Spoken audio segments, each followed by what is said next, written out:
ದರೆಯ ದುಷ್ಟರ ನಡುವೆ ಜಾಣನಾಗಲು ಕಲಿಸು ಕಲಿಸು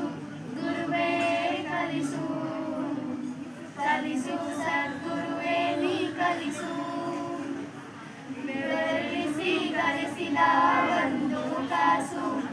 ಸಿಕ್ಕ ಹತ್ತಕ್ಕಿಂತ ಮಿಗಿಲೆಂಬುದು ಕಲಿಸು ಬೆವರಿಸಿ ಗಳಿಸಿದ ಒಂದು ಕಾಸು ಸಿಕ್ಕ ಹತ್ತಕ್ಕಿಂತ ಮಿಗಿಲೆಂಬುದು ಕಲಿಸು ಗೆಲುವಿನಲ್ಲಿ ಸಮಚಿತ್ತದಿಂದಿರಲು ಸೋಲು ಗೆಲುವಿನಲ್ಲಿ ಸಮಚಿತ್ತದಿಂದಿರಲು ಶತ್ರುಗಳಿಗೂ ಸಮ್ಮಿತ್ರನಾಗಿರಲು ಕಲಿಸು ಶತ್ರುಗಳಿಗೂ ಸಮ್ಮಿತ್ರ